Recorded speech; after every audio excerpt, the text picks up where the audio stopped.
অনেক দিন হলো গাছের আম পেকেছে, তো আজ ভাবলাম যে একটু আইসক্রিম করব। দুধটা খুব গাঢ় করে জাল করে নিতে হবে। এখানে আমি দুটো আম নিয়েছি, এটার পাশ কেটে নিয়েছি এরকম করে। দিচ্ছি পরিমাণ মতো চিনি। এবার একটা পেস্ট তৈরি করে নেব। খুবই সুন্দর একটা আমের পেস্ট তৈরি হয়ে গেল। দুধটা খুব গাঢ় করে জাল করে রেখেছিলাম, এটা ঠান্ডাও হয়ে গেছে। এখন এই পেস্টের ভিতর দিয়ে ভালো করে মিশিয়ে নেব।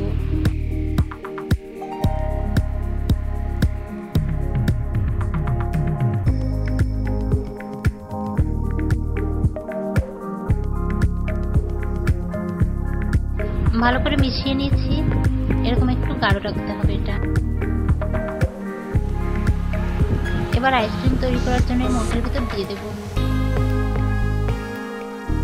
আম দিয়ে আইসক্রিমই প্রথমবার বানাচ্ছি, জানি না এটা কেমন হবে, তো অল্প অল্প করে আমি দিয়ে দিচ্ছি।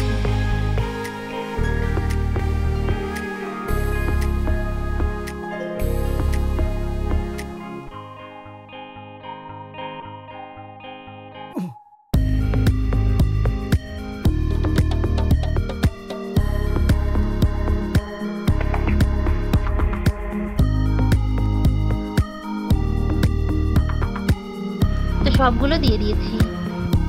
এই কাঠিগুলো দিলে আইসক্রিমগুলো বের করতে সুবিধা হয়। এখন 7 থেকে 8 ঘন্টার মতো ডিপ ফ্রিজে রেখে দেব। 7-8 ঘন্টা পর আমি এগুলো বের করে নিয়েছি।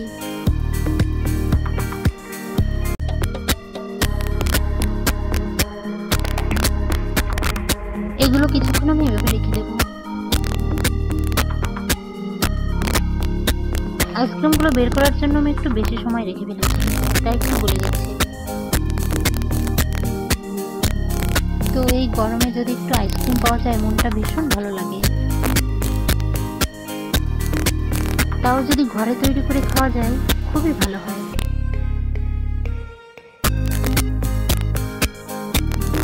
যে কোনো জিনিসই হোক না কেন, ঘরে তৈরি করে খাওয়ার মজাটাই আলাদা আর স্বাস্থ্যকর হয়। তো বন্ধুরা, আপনারাও ঘরে তৈরি করুন আইসক্রিম।